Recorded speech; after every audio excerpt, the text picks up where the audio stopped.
Buenas noches con todos. Mi nombre es Lenín Osvaldo Rivas Chamba. Hoy les hablaré sobre los casos de prejudicialidad civil en materia penal y el caso de prejudicialidad penal en materia penal.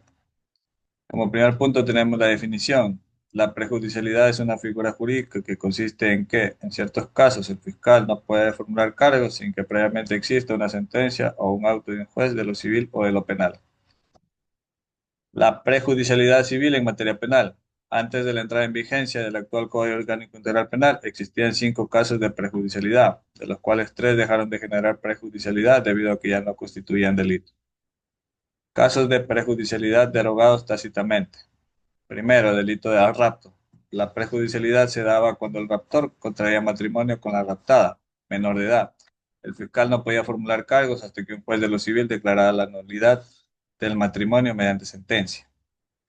Segundo, la remoción u ocultamiento de la prenda agrícola o industrial. Consistía en remover u ocultar una prenda que debía mantenerse en un lugar pactado. La prejudicialidad exigía que el fiscal esperara un auto de un juez de lo civil que requiriera la exhibición de la prenda y una razón sentada del secretario de que la prenda no estaba en ese lugar. Tercero, disponer, ocultar o enajenar bienes adquiridos con una reserva de dominio. El acreedor mantenía la propiedad del bien hasta que el deudor completaba el pago. La prejudicialidad consistía en que el fiscal no podía formular cargos después de que el juez de lo civil ordenara la devolución del bien mediante auto y que el secretario certificara que esto no se cumplió. Casos de prejudicialidad vigentes. Los 2 casos de prejudicialidad civil en materia penal son la insolvencia. Es la situación jurídica en la que una persona no cuenta con los recursos económicos para pagar sus deudas. Existen 3 tipos de insolvencia. La insolvencia fortuita, persona que no puede pagar sus deudas causadas por hechos ajenos a la voluntad de la persona. La insolvencia culpable, producto de negligencia o mala administración de los bienes del deudor. Y la insolvencia fraudulenta, esta es la única que constituye un delito.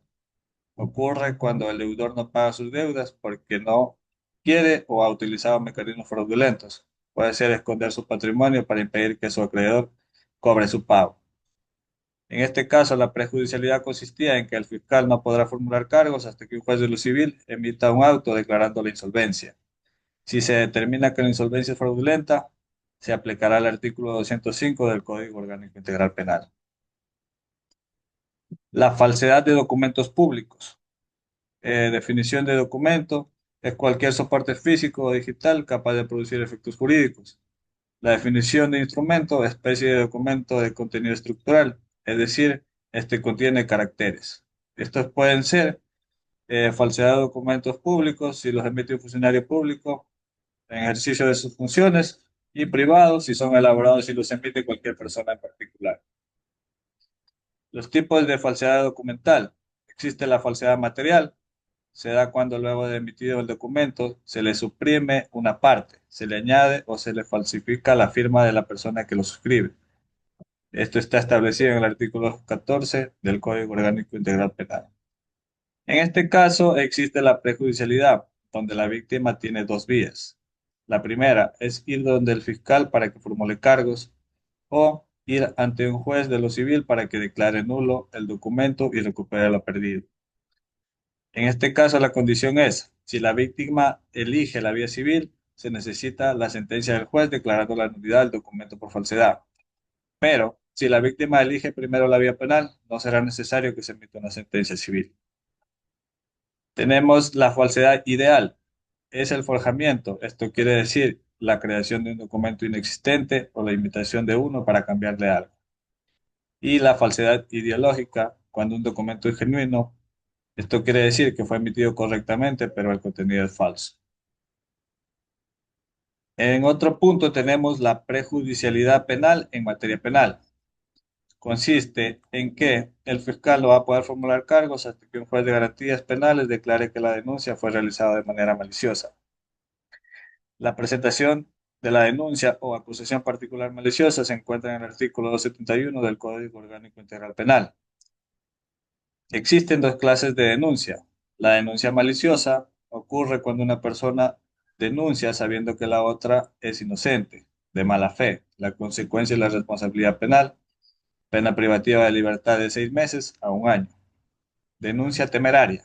ocurre cuando el denunciante denuncia a una persona sin tener la certeza o los elementos de convicción suficientes. La consecuencia de la responsabilidad civil obligando al denunciante a pagar las costas procesales y el daño material o inmaterial causado. También puede ser la denuncia temeraria y maliciosa cuando, a pesar de que el denunciante conoce durante la investigación que la persona denunciada no cometió el delito y es inocente, éste continúa con el proceso.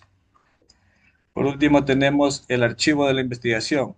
Si no se cuenta con los requisitos necesarios, el fiscal debe solicitar el archivo fundamentado de la investigación previa ante el juzgador. Esto está establecido en el artículo 587 del Código Orgánico Integral Penal. Una vez que el juez, al aceptar el archivo, debe de calificar la denuncia como maliciosa o temeraria.